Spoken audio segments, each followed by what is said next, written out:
Hello YouTube and eBay. This is Tuesday, January 31st, 2017. And this Friday, February 3rd, this 1967 Galaxie 500 will be going up to auction on eBay. On the 50th anniversary, so it was purchased new by my grandfather. February 3rd, 1967. Now, as I've said in my eBay ad, this is a one-owner car for all intents and purposes. It's technically a two-owner car. Single family owned, never sold. It only transferred title via inheritance. And officially, the car was owned by my grandfather from February 3rd, 1967 until August or September of last year, when we filed to get the title changed and pulled the car out of the barn where it had been sitting for 40 years.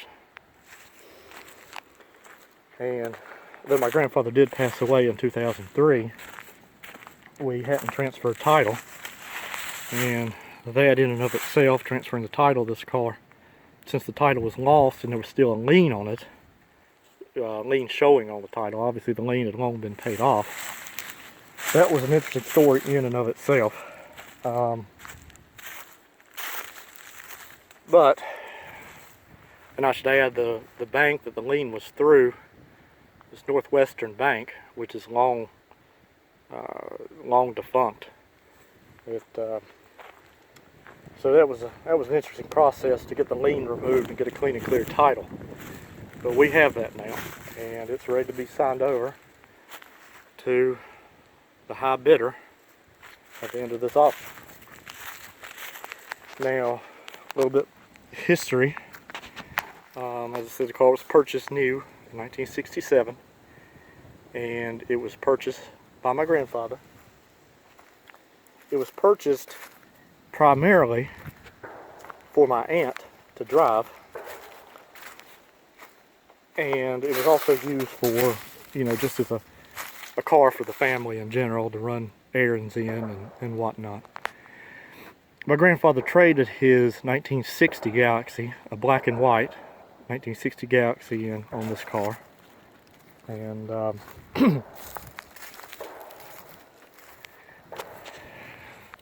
and as for the history after that, again, it was used primarily by my aunt. And my aunt bought a new 1970 Ford Fairlane, obviously a 1970, or late 69. And at that point, the car saw obviously less use. Again, it was used, still being used to run errands for the family and whatnot, but and it was still on the road up until 1977. But the use was not, it was not used very much after that point, and therefore the mileage is what it is. It was under 26,000, and it was driven into the barn in sometime between 1976 and 1977. And that's where it's been ever since, until September of last year.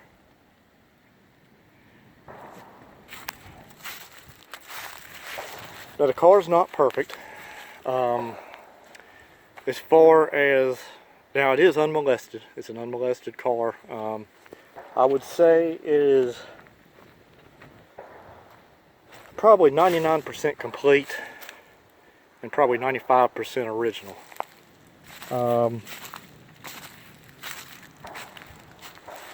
The paint is the biggest issue with the originality.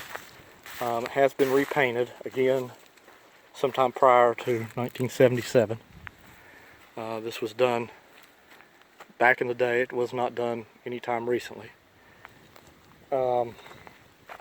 the trunk, the deck lid here, was either replaced or repaired back then. The car was hit on the trunk and was damaged, and so that was replaced.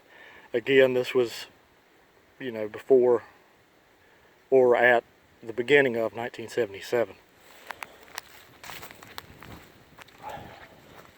As far as, there's two things that have aggravated me the most about this car. And one is being that the engine is locked up. Again, from sitting. The car ran and drove. It drove itself into the shed, and but you know, it sat for 40 years, and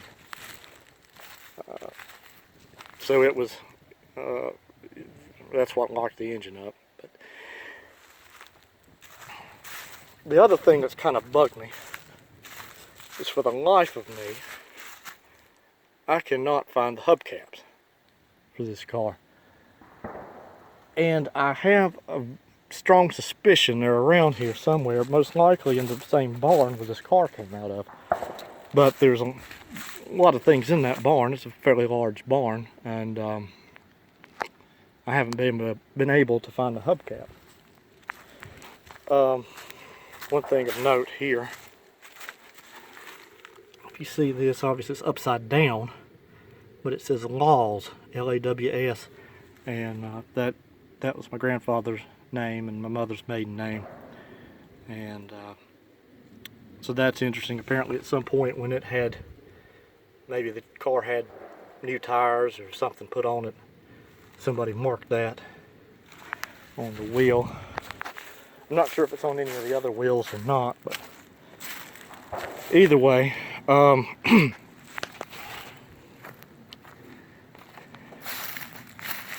now, as far as the body is straight. There's not really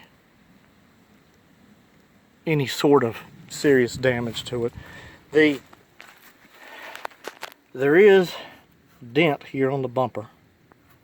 Let me zoom out a little bit. So the bumper is a little bit tweaked as far as its fitment, but from a few feet away, you really don't notice it. Again, I'm not sure what that's from. Now, the other issue with the body, as far as the dents, is the roof on the driver's side. If I can get a decent view, it has some rippling in it, dents. It's nothing too serious, but it's there. I presume something probably fell in the car while it was in the barn. That's looks to be the most likely problem there, the most likely explanation for that. The body does have rust. Most of the rust I would consider, obviously it's different degrees at different places on the car, but I would mostly consider most of the rust to be in the range from very light to moderate. There are some rot. There is some rot on the car. I've got a ruler back here. This is probably the biggest spot that I've found, and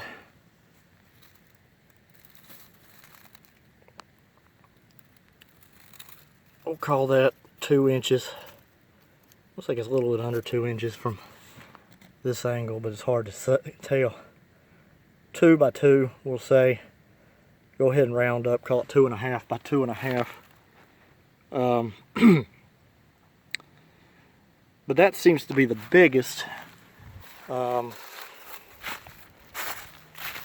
of the reasons the rear has a more rust and whatnot is the car was driven into the shed forward, and so the rear, while the rear was covered under the shed, it was pointing out. So any sort of precipitation and whatnot could blow in on the trunk or on the rear, and you know, also it's exposed to sunlight and whatnot. And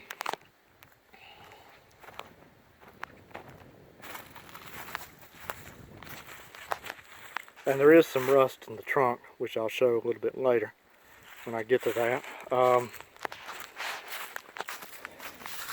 Here's some of the rust I was talking about. Again, this is fairly light right here. It's nothing too. This is very light. You know, it's all throughout the car, but it's you know, to different degrees again. But this looks like this here is fairly light, I would say. It's not. This is a little bit heavier, but neither are. Both spots are solid. There's nothing's threatening to rot there. But this almost looks like something was sat on the car probably while it was in the barn. I'm not sure. Almost looks like a outline of some kind of a can or something. I'm not sure. Could have been something corrosive and leaking out. I'm just speculating there. Let's go ahead and go under the hood. Let me set this camera down for a moment.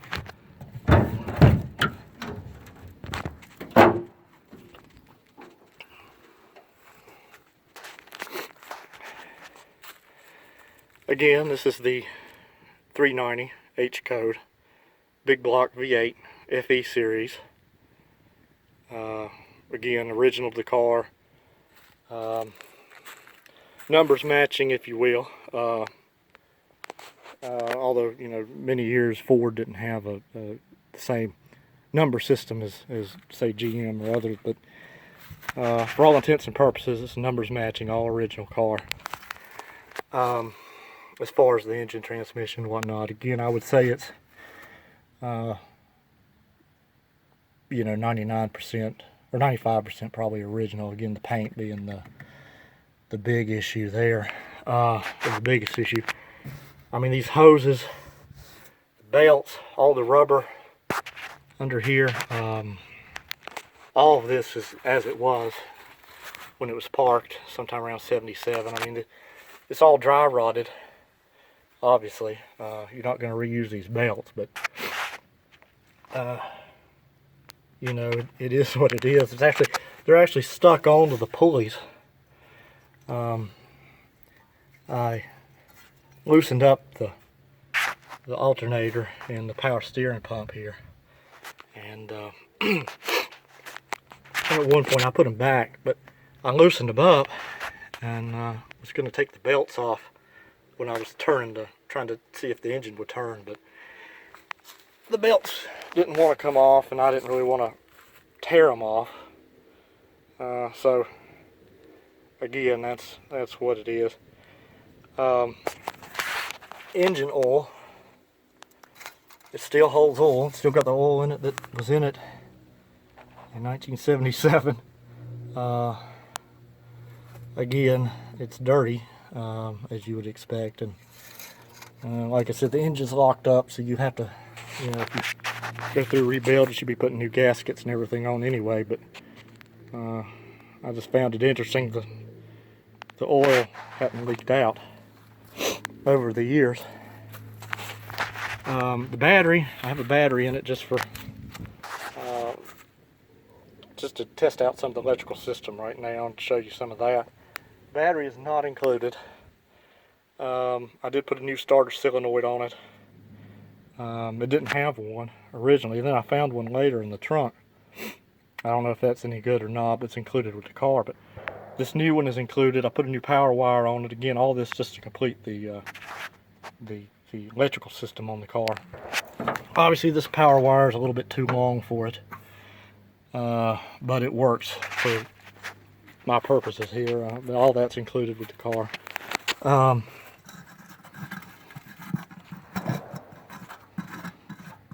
It's still got the air cleaner it had on it.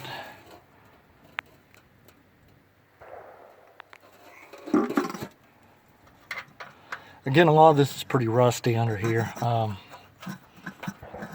But, you know, everything, the damage to this car is from sitting. I mean, obviously I've shown you the dents and whatnot, but I think it's pretty obvious that the majority of the damage to this car is sitting. It's not been molested. It's not really been monkeyed with. The wiring, again, some of the wiring under the hood needs to be replaced, like the ground wire. Some of it's kind of ratty, just worn out. But the wiring hasn't been monkeyed with or anything like that. It's pretty much replace and go. Not so much guesswork and whatever with it. You know, some of these older cars, you've had people over the years that have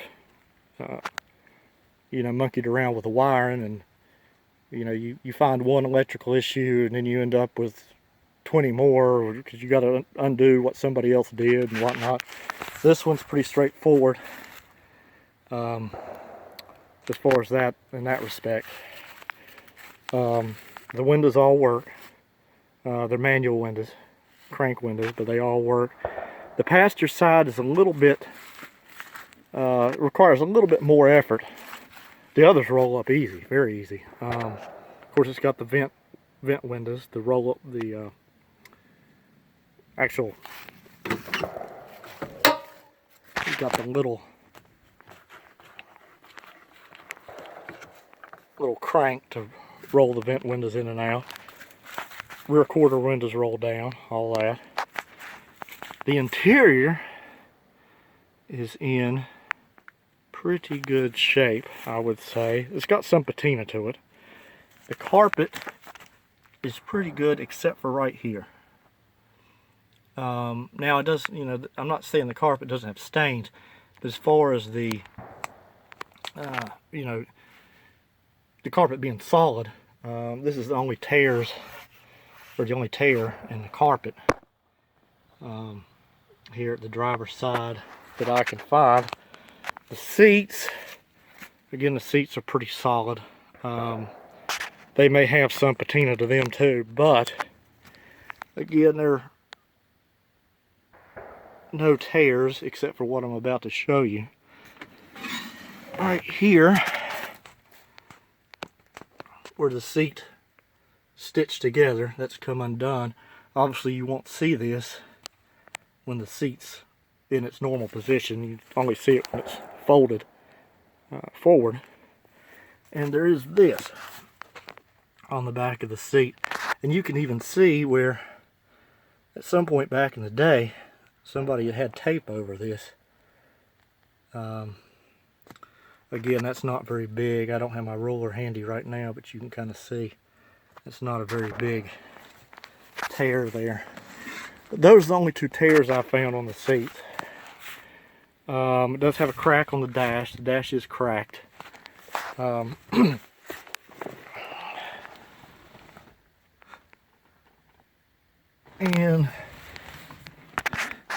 the headliner has some holes and some tears. Let's see. There's a tear here over the back quarter window. This trim piece, if you follow this trim piece here, kind of, yeah, that camera just, if you follow it, see this trim piece is kind of come out of place and misshapen. The package tray needs to be replaced. I believe those speakers are possibly aftermarket because, well, I'll get to that in a minute. Let's go ahead and keep scanning around the interior of the car. There's the door panels. The door panels have some stains and whatnot on them. Again, the seats have some stains. There are some stains in the interior, but they're light stains. They're nothing that looks... the worst here is up here, where presumably, you know, the car doesn't have air conditioning. So presumably someone was sitting here, you know, with the arm out the window, as you you know, we probably do. I think about all of us have done that at some point or another, especially in a car without air conditioning. And so that's the biggest, most stains, some of the most stains there. The passenger side has some there on the trim here.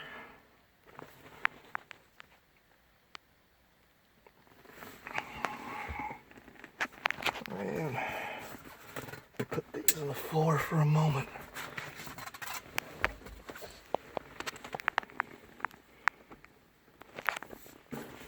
Here's the seat belts.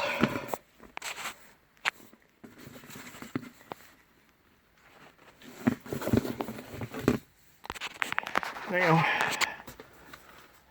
I do have a deluxe Marti report for the car, and it confirms a lot of things we knew already, and of course has other information as well.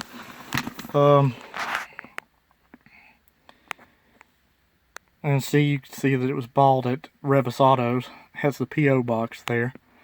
And I've got something to show you about that in a moment too. I've actually done a good bit of research on a lot of this car, to be honest with you. I've tried to,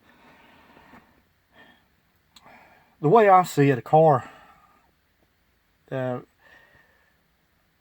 lot of what a car is a story. You know, it's not just a piece of machinery. You know, cars in their own way have a soul and have a story to tell. So I've tried to do my due diligence on that, and kind of look up just about everything I can to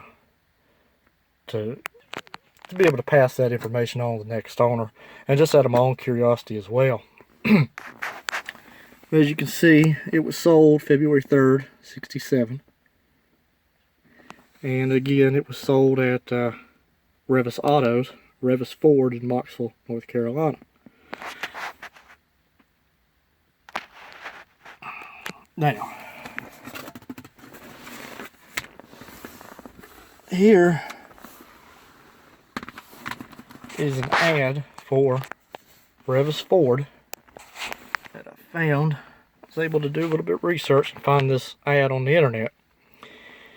This ad was published February 2nd, 1967, which is one day before my grandfather bought this car. Let's see if you can see the date. Thursday, February 2nd, 1967. Again, it's kind of fuzzy there, but it's published in the Cooley Journal, which is Reavis Ford's in Mocksville, or was in Mocksville, North Carolina, which is in Davie County, and Cooley's also in Davie County. Now, if you notice, 1967 Galaxie 500 two-door hardtop. Now, it's not this exact car that they're advertising. This one's talking about red with a black top. This car never had a black top.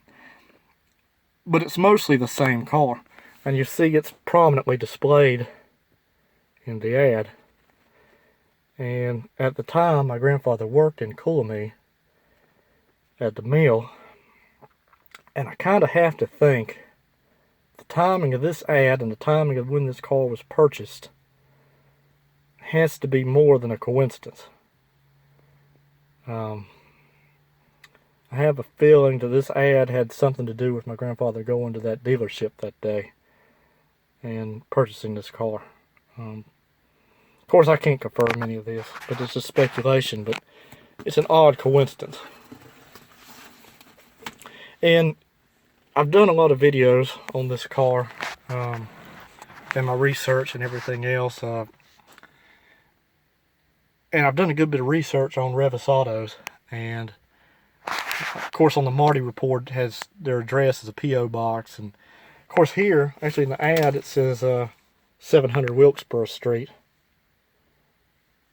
which I found that location. I know where that location is. The building's long gone. It's an empty lot now. I did a whole video about this Reavis Ford.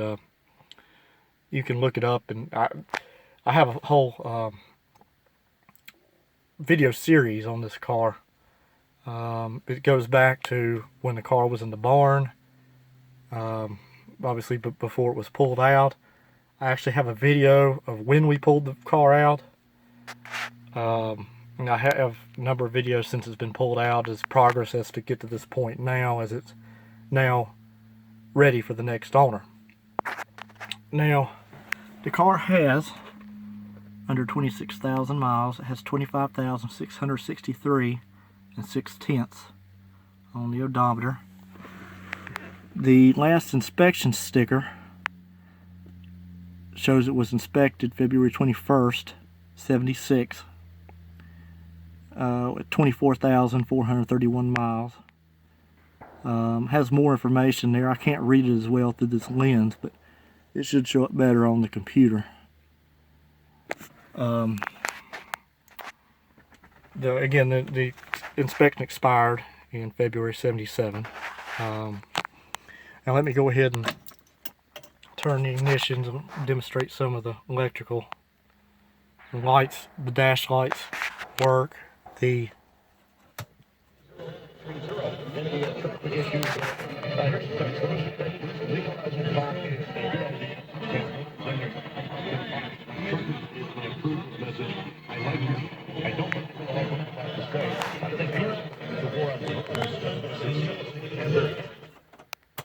radio works. Now, I have had a problem with this dial here. It doesn't seem to change the station. You can change the station through the presets. Let me turn it back on.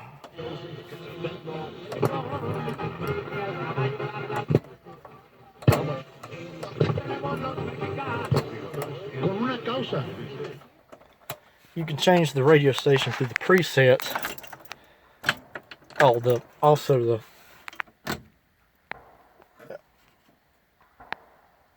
Excuse me, I hit something on my phone.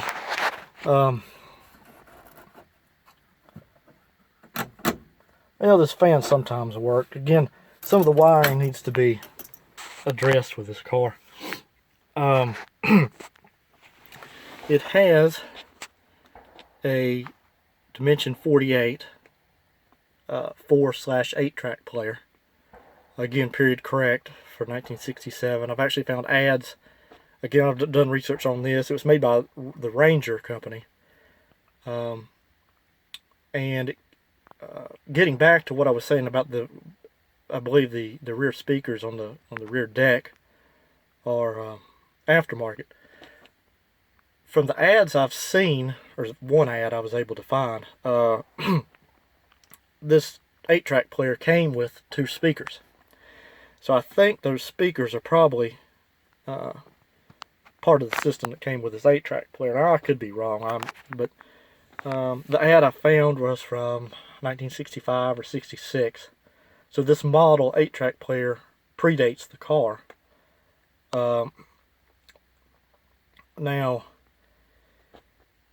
again, I've had to. The car's been in the family the whole time, as I said.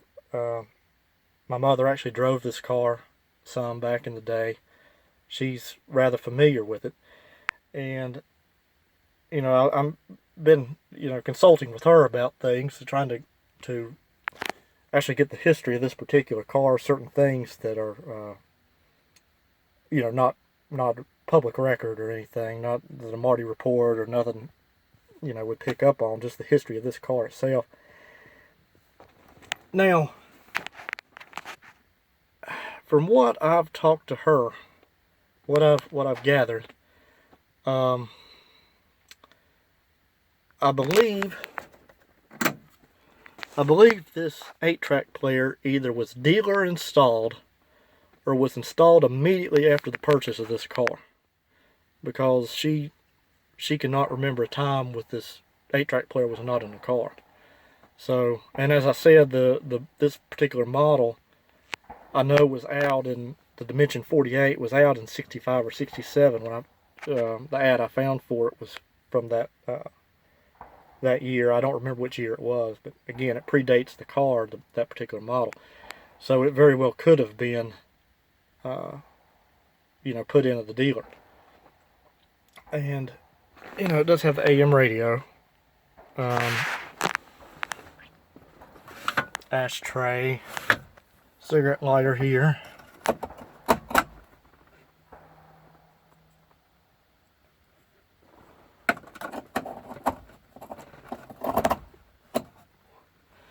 Now, I do have a few things in the glove box.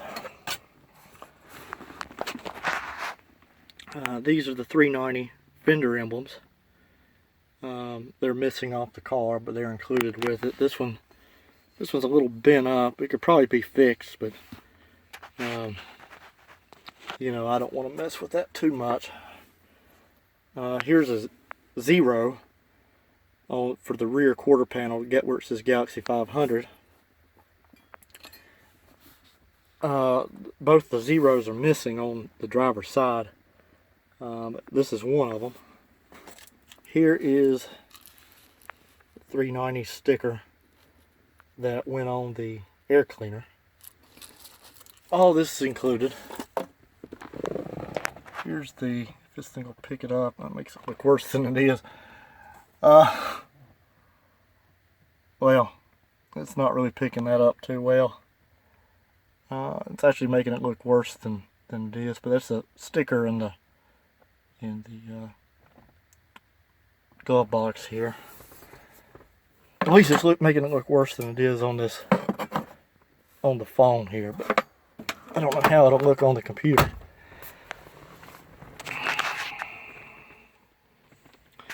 Now,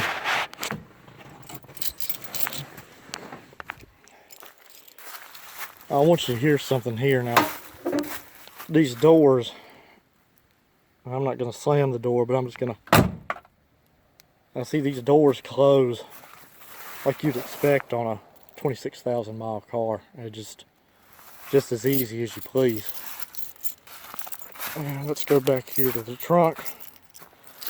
Again, it does have some rust here on the trunk, or on the rear bumper and the trunk, but got a couple rust holes right here. A lot of this rust, may have already said, a lot of this rust could have been cleaned up a little bit more. I could have, you know, the paint, the rust, all that, I could have polished out more, but I wanted to leave the original patina in case the next owner wanted to incorporate that into their build.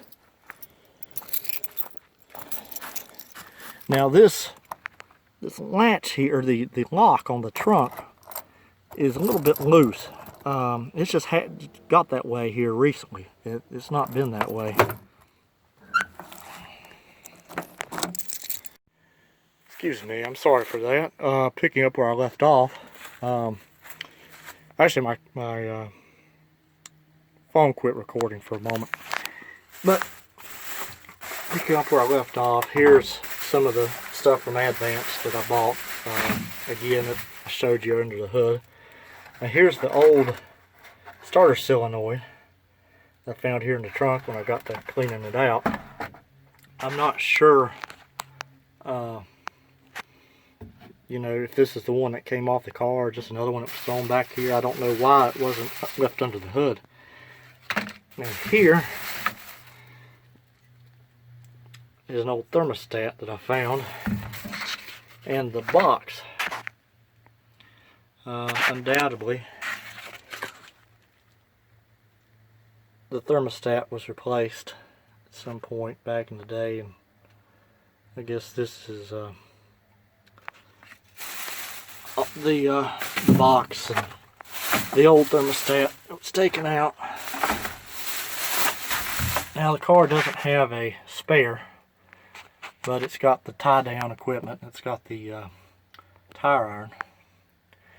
Now on the trunk lid here is, now there's some rot here obviously, and there is actually large bit of rot in here. You can kind of see this is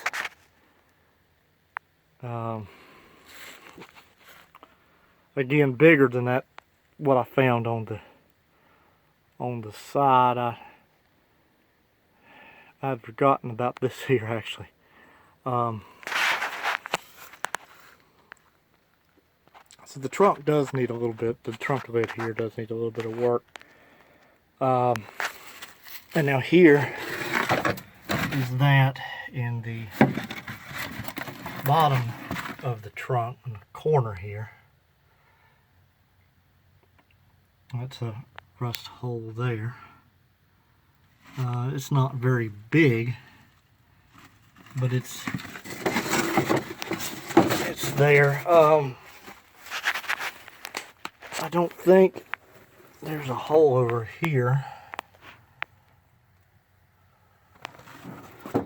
but the weather stripping, everything needs to be replaced. Yeah, here's some of the rust here.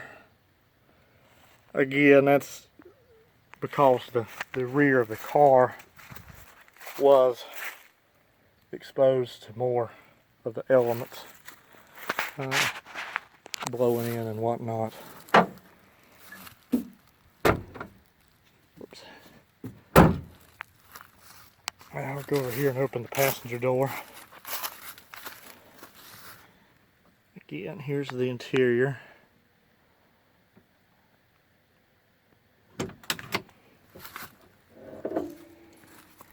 Go ahead and start closing these windows up. I think I've just about covered everything here. We'll go ahead and close these windows up. And again, this takes a little bit more muscle. Probably just go in and lubricate it a little bit to fix that.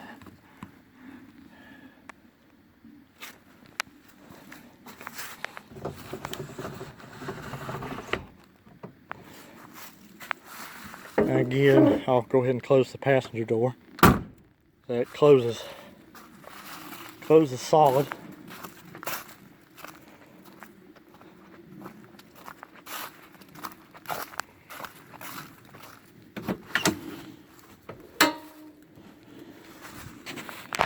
Not sure if I got a shot of all this.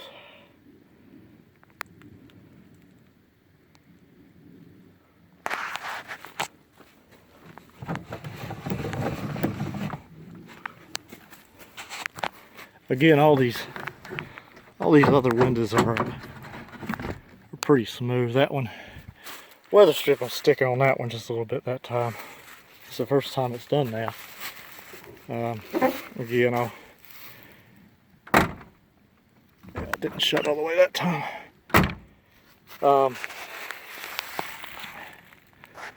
Again, the doors are solid. The car's solid. As far as that, like you would expect from a 26,000 mile car.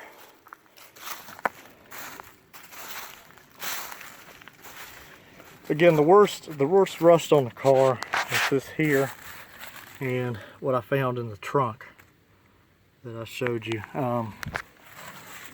Those are the two worst places for rust, and I've left the patina on the car and whatnot. Again, I think I've pretty much covered what I wanted to cover, and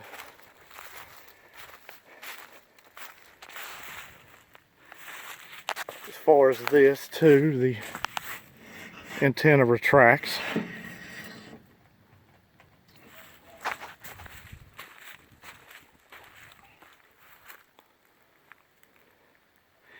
Oh, one more thing I wanted to cover. It is missing one wheel stud right here.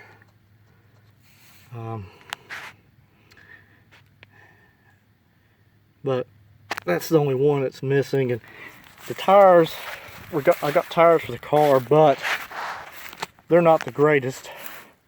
Well, they are a lot better than what came off of it. If you come with a winch this thing will be easy to load. If you come with a come along, should still be easy to load, just take a little bit longer obviously. But that's it, and I'll let you decide what you want to do as far as what your high bid is, and go back to eBay and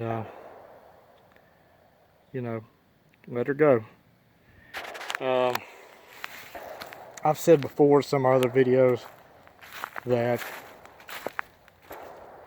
you know, it's not that I want to sell the car, but it's too many projects, too little time, and whatnot. But anyway, thanks for watching, and thanks for checking out my ad. And I'll see you on eBay. Thank you.